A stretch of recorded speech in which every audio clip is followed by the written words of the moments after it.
semua, perkenalkan nama saya Jessica Tiur Molina Sitorus. Saya mahasiswi dari Sekolah Tinggi Ilmu Kesehatan Kota Sukabumi. Nah, sekarang saya ditugaskan buat nge-review salah satu buku karya Stephen R. Covey, yaitu 7 kebiasaan manusia yang sangat efektif. Tapi sebelum lanjut ke pembahasannya, sebelumnya saya mengucapkan banyak-banyak terima kasih kepada dosen saya, yaitu Ibu Rani Indriani Kusuma. Karena berkat Ibu saya jadi lebih tahu kebiasaan-kebiasaan efektif yang biasa manusia lakukan itu apa aja. Terus jadi kayak ngerubah hidup saya menjadi yang lebih baik gitu. So, sebelum lanjut ke videonya, jangan lupa untuk komen dan subscribe channel aku ya. Thank you.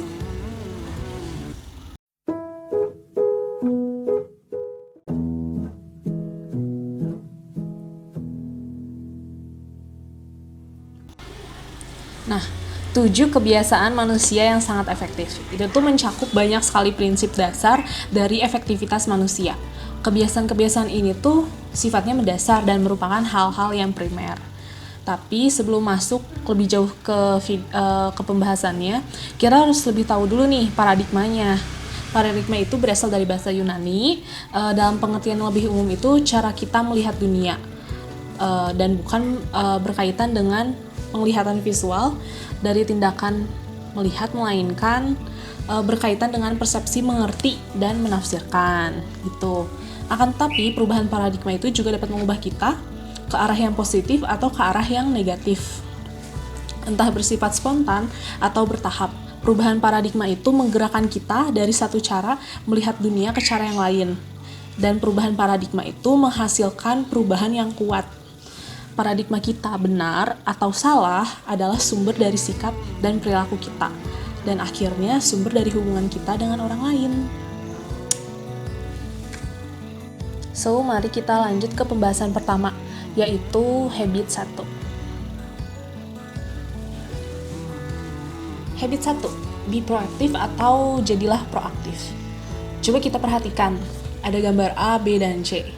Kita bayangkan diri kita sebagai orang C, di mana kita melihat segala sesuatu itu dengan kacamata netral. Di mana ketika itu suasana sedang hujan, dan orang A itu beranggapan, hujan membawa dampak yang sangat besar terhadap Mutia. Kayak, dia tuh ngerjain tugas terus dia bilang, ih males banget sih, kenapa sih hujan? Aku jadi gamut deh, aku jadi males deh bertanggung jawab. Jadi dia tuh gak mau melakukan prestasinya, padahal banyak sekali prestasi yang bisa dia lakukan meskipun itu dalam keadaan hujan. Sedangkan orang B, itu tuh gak masalah, meskipun itu hujan atau enggak, dia tuh tetap bertanggung jawab terhadap tugas yang sedang ia kerjakan. Dan dia juga bisa mengatur cuaca di dalam hidupnya sendiri dan bisa mengatur moodnya sendiri. Nah, melalui kedua orang ini nih, kita memilih di kehidupan kita sehari-hari, apakah kita ingin memilih menjadi orang yang tidak bertanggung jawab seperti orang A, atau kita memilih untuk menjadi orang yang bertanggung jawab di segala situasi kita seperti orang B. Sifat dasar kita itu bertindak dan bukan menjadi sasaran tindakan. Selain itu, memungkinkan kita untuk memilih jawaban terhadap keadaan tertentu. Sifat ini memberi kita kekuatan untuk menciptakan keadaan-keadaan itu. Menuntut seseorang untuk bertanggung jawab, tidak merendahkan dirinya, malah menguatkannya. Proaktivitas itu adalah bagian dari sifat manusia, dan walaupun otot proaktif kita mungkin tidur, tapi otot proaktif itu ada.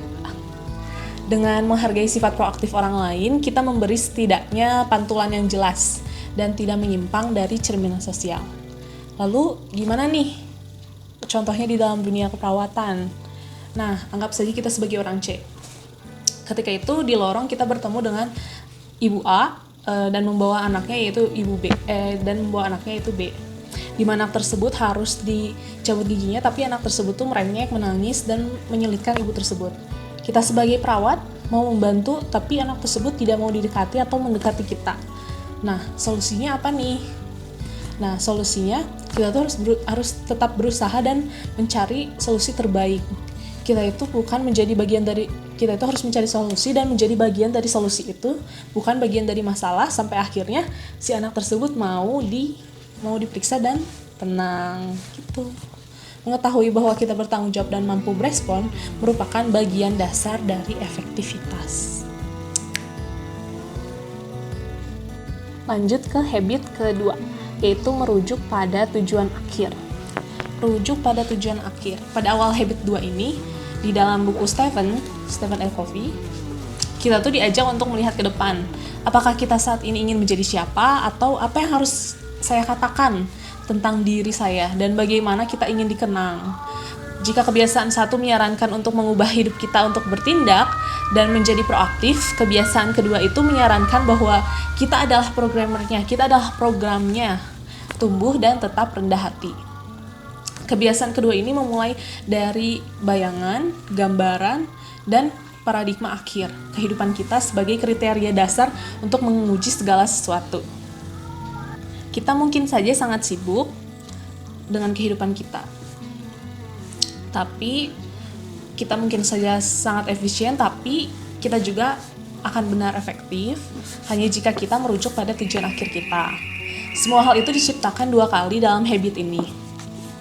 Sebelum kita bertindak, kita harus bertindak dalam pikiran kita dan menerapkannya dulu pada diri kita. Apakah benar solusi yang akan saya berikan? Jangan hanya bertindak, tetapi pikirkan terlebih dahulu. Sebagai contohnya nih, di dalam kehidupan pribadi kita. Sebagai mahasiswa, saya sedang menempuh perkuliahan saya dan ingin mendapatkan nilai yang bagus di akhir nanti. Saya ingin lulus kuliah tepat waktu dan masuk nurse dan membuat orang tua saya bangga. Jadi kita tuh mikirin gitu di depan. Nah, kebiasaan kedua ini didasarkan pada prinsip kepemimpinan pribadi. Dan kepemimpinan adalah ciptaan pertama dan berurusan dengan garis puncak.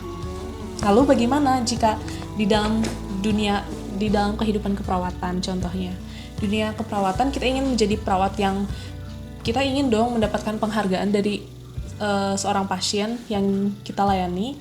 Maka dari itu kita, saat pasien tersebut datang, kita harus melayani dia dengan sikap yang baik, dengan menunjukkan rasa empati yang sangat besar gitu, harus mampu bertanggung jawab kepada pasien tersebut, sampai akhirnya pasien tersebut sembuh dan sangat berterima kasih karena kita memberikan pelayanan yang sangat baik dan efisien kepada pasien tersebut.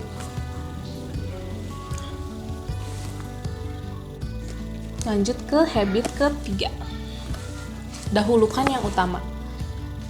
Dahulukan yang utama itu tuh berbicara tentang apa yang penting dan apa yang mendesak. Prioritas itu harus diberikan dalam urutan seperti halaman di 170, di mana terdapat 4 kuadran, yaitu yang kuadran pertama, mendesak dan penting, itu tuh lakukan, tenggat waktu dan krisis penting. Lalu di kuadran kedua, tidak mendesak tetapi penting, dalam kurung rencana, itu tuh pembangunan jangka panjang. Lalu kuadran ketiga, mendesak tetapi tidak penting, delegasi, yaitu gangguan dengan tenggat waktu. Lalu kuadran keempat, tidak mendesak dan tidak penting, yaitu hilangkan, gangguan sembrono. Jika kebiasaan kedua menyarankan bahwa kita adalah programnya, kebiasaan ketiga menyarankan tulis program dan jadilah pemimpin. Contohnya gimana nih dalam kehidupan kita? Seringkali kita tuh membuka beberapa e-commerce ya, sebut aja Shopee, Tokopedia, atau Lazada dan lainnya, di mana di beberapa mall itu sedang menawarkan berbagai macam produk dan barang dan benda yang menarik dengan harga yang terjangkau dan waktu penawaran tersebut yang sangat terbatas, yang mau hangus gitu sebentar lagi. Tapi karena kita tidak terlalu menyukai barang tersebut, kita jadi berpikir kembali, apakah penting barang tersebut, mana yang paling utama, rasa ingin dan kebutuhan yang lainnya. Lalu, sebetulnya untuk tetap disiplin dan fokus itu, pada jalur tujuan kita harus memiliki kemauan untuk melakukan sesuatu saat kita tidak ingin melakukannya. Kita perlu bertindak sesuai dengan nilai kita, daripada keinginan pada saat tertentu. Stephen Covey berkata di dalam bukunya, karena tantangan itu bukan mengatur waktu, tetapi mengatur diri kita sendiri. Lalu bagaimana aplikasinya dalam dunia keperawatan? Contoh kasusnya seperti di dalam drama Korea Dr. Romantic 2 nih, dimana ketika itu hari Jumat, rumah sakit tiba-tiba mendapatkan pasien seorang polisi dan seorang gangster, di mana polisi tersebut sudah berada dalam kondisi kritis, sedangkan gangsternya masih dapat diberikan pertolongan biasa atau pertolongan pertama biasa gitu. Gangster tersebut tuh marah-marah dan pengen bosnya cepetan gitu, bos aku duluan yang harus diperiksa. Nah, di dalam contoh kasus tersebut, kita tuh sebagai perawat harus mengutamakan manakah yang lebih dahulu, apakah seorang polisi apa seorang gangster, karena kita takut gitu. Nah, kita harus mendahulukan mana penyakit yang parah atau yang bisa diberikan pertolongan pertama biasa.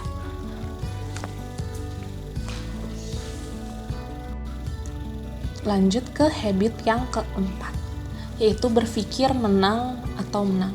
Di dalam buku Stephen Covey ini menjelaskan bahwa terdapat 6 paradigma interaksi manusia.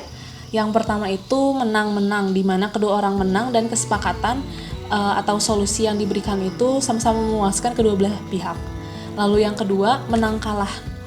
Orang ini tuh cenderung menggunakan jabatan, kekuasaan, mandat, barang milik, atau kepribadian untuk mendapatkan apa yang mereka inginkan. Lalu kalah menang, orang ini tuh cepat untuk menyenangkan dan menenangkan dan mencari keuntungan, kekuatan dari popularitas untuk penerimaan. Lalu kalah, di mana kedua orang kalah dan ingin membalas dendam. Yang kelima itu ada menang, orang ini tuh belum tentu menginginkan orang lain kalah karena tidak relevan. Yang penting mereka mendapatkan apa yang mereka inginkan. Dan yang keenam, yang terakhir, menang-menang atau tidak sama sekali. Jika kita tidak bisa mencapai kesepakatan yang saling menguntungkan, maka tidak ada kesepakatan. Contohnya gimana nih dalam kehidupan sehari-hari kita? Nah, ketika kita di mall, tiba-tiba terjadi gempa bumi, dan nyawa kita dan teman kita itu sedang terancam. Kita mungkin kurang peduli tentang orang dan keadaan lain, tetapi menyelamatkan nyawa itu yang akan menjadi kepentingan yang tertinggi. Tapi masalahnya di situ ada teman kita meninggalkan dia sendirian di sana. Nah, melalui contoh ini, pilihan terbaik itu bergantung pada realitas ya. Tantangannya adalah membaca realitas itu secara akurat dan tidak menerjemahkan menang atau kalah. Dalam jangka panjang, jika bukan menang untuk kita berdua, kita pun sama-sama kalah. Itulah sebabnya menang atau menang adalah satu-satunya alternatif nyata dalam realitas saling tergantung. Nah, contohnya gimana dalam dunia keperawatan? Ketika harus berkolaborasi dengan tim medis lain, kita tuh harus memfokuskan diri kepada apa yang kita kolaborasikan, apa yang kita semua bahas gitu. Jangan untuk menangani pasien tersebut, jangan hanya ingin mengeluarkan pendapat pribadi untuk menolong pasien tersebut. Next, habit ke-5, yaitu berusaha untuk memahami yang terlebih dahulu baru dipahami. Nah, dari judulnya aja kayaknya udah jelas ya, yaitu berusaha untuk memahami yang terlebih dahulu baru dipahami. Sebelum kita memberikan saran dan menyarankan solusi dengan orang lain, kita harus lebih dahulu nih memahami secara mendalam apakah saran tersebut sudah sesuai dengan orang yang bersangkutan, sudah sesuai dengan orang yang ingin kita berikan pendapat. Contohnya gimana? Contohnya, dalam dunia pribadi dan keperawatan nih, saya satukan. Anggap saja teman kita tuh A dan kita tuh B. Anggap saja kita sebagai perawat yang sedang mendengarkan keluh kesal teman kita, gitu. Teman kita tuh sedang berada di masa sulitnya, yaitu misalkan dia lagi ditinggal oleh seorang yang dia sayangi, misalkan kakeknya atau neneknya gitu. Dia mencurahkan segala isi hatinya kepada kita, dan kita sebagai teman yang baik dan seorang perawat yang profesional, jangan langsung memotong pembicaraannya, jangan langsung memberikan nasihat, tetapi pahami dulu, cermati dahulu, karena beberapa orang hanya ingin didengar, tidak untuk ditanggapi, dan sebagian orang ingin mendapat penjelasan yang singkat agar mudah dipahami. Lanjut ke habit yang ke-6, wujudkan sinergi. Sinergi itu adalah intisari dari kepemimpinan yang berpusat menghasilkan alternatif ketiga. Bukan caraku, bukan caramu, melainkan cara ketiga yang lebih baik ketimbang cara kita masing-masing. Tantangannya itu menerapkan prinsip kerja sama yang kreatif yang kita pelajari entah dari alam atau dalam interaksi sosial kita. Jika dua orang memiliki pendapat yang sama, seorang dari mereka sudah tidak perlu lagi. Dan pasti ketika kita menyadari perspektif seseorang yang berbeda, kita dapat mengatakan, bagus, kamu melihat secara berbeda, bantu aku dong melihat apa yang kamu lihat. Tuh. Contohnya dalam kehidupan sehari-hari, misalkan kita lagi kerja kelompok, terus kita tuh lagi bermusyawarah tentang tema A untuk mencari jalan keluar. Kita bukan dengan caraku, bukan caramu, melainkan dengan cara ketiga, yaitu keputusan bersama-sama. Lalu contoh dalam kehidupan keperawatan, misalkan ada pasien B mengalami diare, dan solusi yang bisa diberikan oleh perawat C dan D itu sebagai tim medis adalah bukan dengan caraku atau caramu, melainkan cara ketiga, yaitu berdiskusi kepada tim untuk mendapatkan hasil yang terbaik. Lanjut ke habit ke-7, yaitu ada masalah mengasah gergaji. Kebiasaan ke-7 ini berfokus pada pembaruan atau meluangkan waktu untuk mempertajam gergaji yang melingkupi semua kebiasaan dan melestarikan dan meningkatkan aset terbesar kita, yaitu saya atau kita sendiri. Ada 4 dimensi yang dibahas di dalam buku Stephen Covey. Yang pertama itu ada dimensi fisik, yaitu kayak olahraga, nutrisi, atau manajemen stres. Lalu ada dimensi mental, di mana di situ tuh ada membaca, visualisasi, perencanaan, dan menulis. Lalu ada dimensi sosial atau emosional, yaitu pelayanan, empati, sinergi, rasa aman intrinsik. Lalu yang keempat ada dimensi spiritual, yaitu penjelasan, nilai, dan komitmen, studi, dan meditasi. Lalu bagaimana contoh aplikasi dalam kehidupan kita? Yaitu untuk mencoba memperbaharui diri kita tentang kehidupan apa yang nanti kita inginkan, dan dari sekarang kita asah diri kita. Misalnya kalian ingin kurus, berarti kalian harus berlatih agar bisa mencapai tujuan kalian, yaitu ingin kurus. Lalu gimana dalam dunia keperawatan? Misalkan karena saya mahasiswi yang baru semester 3, saya akan berusaha untuk memperbarui dan meningkatkan ilmu saya yang saya punya hingga nanti saya lulus, bahkan hingga nanti saya kerja, saya ingin terus meningkatkan ilmu ke dalam diri saya gitu. Nah, bagaimana? Apakah kalian sudah bisa memahami ke-7 kebiasaan manusia yang sangat efektif karya Stephen Covey? Semoga ini ya pokoknya, semoga apa yang saya sampaikan tadi bisa diaplikasikan dalam kehidupan pribadi kita dan masing-masing, dan kita bisa menulis ulang kehidupan kita yang jauh lebih baik, yang jauh lebih efektif untuk masa yang akan datang. Dan kita bisa menulis naskah kehidupan kita yang lebih baik, kita bisa menjadi orang yang lebih baik lagi. So ya, terima kasih untuk semua yang sudah menonton video saya hingga akhir video ini. Sampai ketemu di next videonya ya. Salam sehat, salam semangat, goodbye.